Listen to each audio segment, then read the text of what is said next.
It would be an understatement to say Black YouTube's never-ending gender war has the most cringe talking points when it comes to interracial dating. When Black men date interracially, it seems sincere, but when Black women do it, it's to compete with Black men and try to shame Black men into basically liking them more.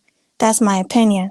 There are people who believe that many of their problems in life will be alleviated simply by dating someone of a different race. Men who brag about sleeping with white women as if it's a badge of honor. Women who claim dating white men changed their life dramatically. And men and women who live vicariously through young interracial couples, just to name a few. Much of this dialogue about interracial relationship is rooted in two factors. The first is the YouTube gender war. For years, Black men have claimed Black women's attitudes have led Black men to date out at increasing rates. Faith is different, very attentive, quiet, receptive, and intuitive, which are traits of feminine women. What's her gram? What's Instagram? Dude, again? you got got like a lot of love today. Yeah, baby. That's crazy. I ain't gonna lie, just keeping it real. I don't really date Black girls. It's not because like most Black girls are like annoying. How to put this? Ratchet, and they don't know how to like be Carry reserved. themselves. You're like the complete opposite. You are not the props to you. stereotype. Yeah, You are not the You stereotype. are not the same. That's So, awesome. yeah, so we'll give you that compliment too. What's It's a pleasure. your Instagram? It's Crystal Faith. In response, Black women cited statistical data about divorce rate, single motherhood among women with biracial children, shared images of Black men with unattractive white women, and anecdotal news stories of high-profile Black men getting divorced. High-ass divorce rates is what Black men have when they marry interracially. They have the highest interracial divorce rates, and which you also have high divorce rates inside of your own community. And then you also aren't raising your biracial children. 92% of biracial children with Black fathers are born out of wedlock in the single parent households. It's not the devil's fault. It's not the white man's fault. And it's not Black women's fault. It is you. You are the common denominator for this issue that keeps following you wherever you go. And you lack a sense of accountability. In response, Black men did the same. The second factor deals with proximity. Non-Americans are often shocked by how racially segregated the United States is, unless you live in South Africa. Some cities these content creators hail from have hyper-segregation, which is a term to describe metropolitan areas such as Baltimore, St. Louis, Chicago, and others where racial groups are segregated in multiple ways. In some cases, going through one's entire day without even seeing someone of a different race. It's why they speak of other racial groups as exotic, mysterious, and unfortunately even being superior to Black people. It's a natural inclination to defend one's group from harsh criticism, but the criticism leveraged by both groups have become so extreme that it left no room for a middle ground. Even mainstream/moderate voices are dismissed as extremists, so rather than having an innocent conversation of encouraging one another to expand their dating options, the gender war has turned into getting the better hand, to the point that the deaths of famous Black men are celebrated and Black women who are harmed by non-Black men are ridiculed. Dehumanizing tactics are normalized. SYSBM refers to Black women as scraggle-daggles, while Divestors refer to Black men as Glocktavius. Now, some disclaimers. First, I'm not saying everybody on Black YouTube fetishizes interracial dating. There are plenty of individuals and groups that oppose it for various reasons. Second, I have no problem with people who encourage men and women to expand their dating options. My gripe deals with the bashing of Black men and women and the cringe-worthy antics done on a public platform. Lastly, regardless of what folks tell you on YouTube, most Black people want to be with other Black people and are with Black people. That's proven statistically. I covered plenty of times in my videos the gender war that exists on Black YouTube.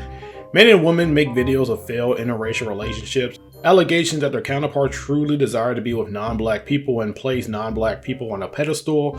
Other antics are cringe. YouTubers show images and video clips of interracial couples, devote live streams about the benefit of dating out, or asking whether this race of women or men are better than Black men and women. Fetishize cities with small Black populations and live vicariously through young people. YouTubers show TikTok videos of young Black boys and girls with their non-Black partner and proclaim that these young folks are expanding their options by going SYSBM or divesting from Black men. I swear, sometimes I have never seen so many hurt people congregate in one space. It's one thing to enter into a toxic relationship, it's another to write off your own racial group because of it.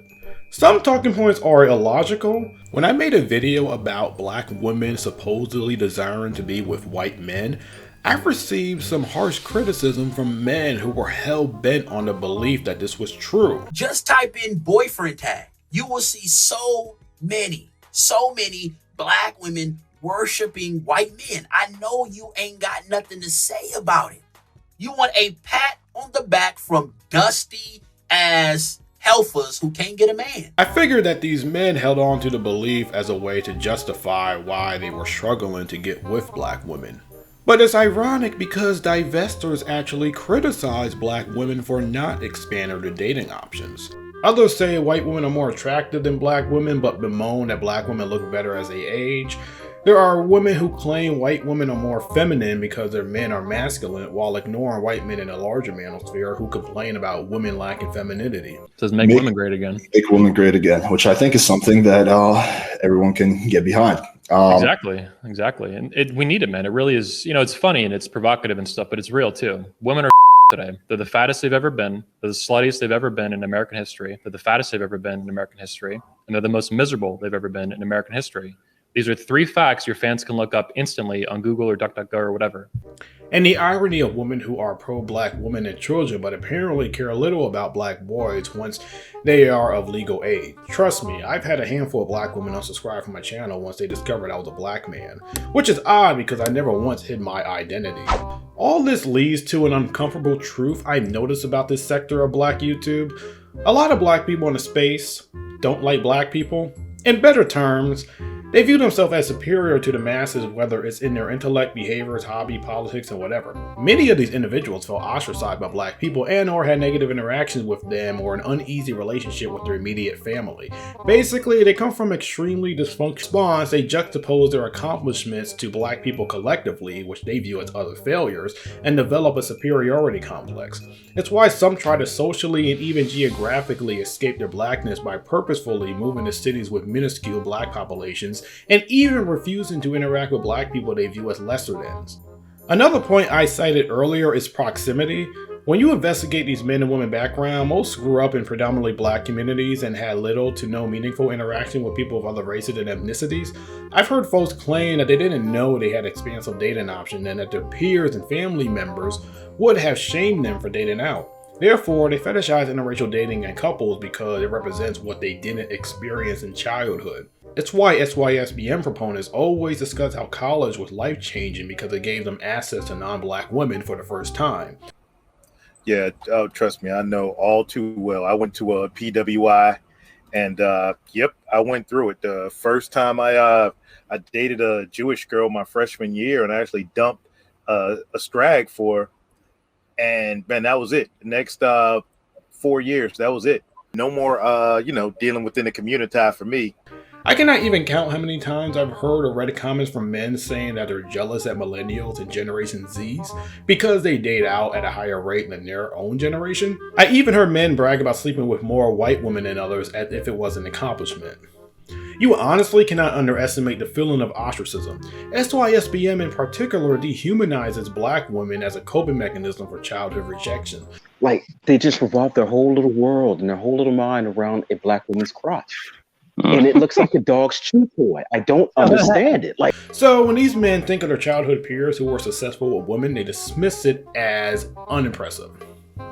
Therefore, sex with non-black women isn't just sex with a woman of another race. For SYSBM, sleeping with white women is having access to quote-unquote better quality women that their peers in the quote-unquote community never had access to.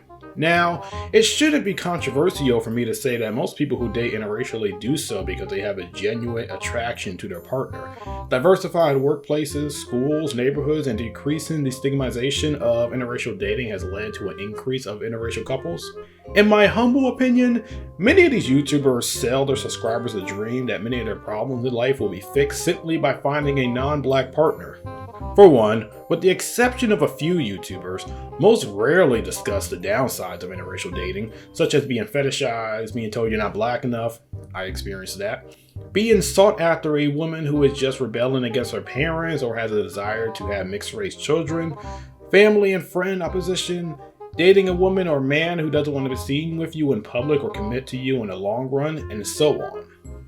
It's tempting to separate the online world from reality, but I've met black people who moved to predominantly white cities to get away from black people. I remember conversations with older black men and them randomly asking me, quote, how are the white women there? In reference to the city I currently lived in. And I've known black men and women who refuse to date someone of the same race because of past experiences. It's all heartbreaking to witness, but I likely don't see the issue ever being resolved until people confront why they feel this way.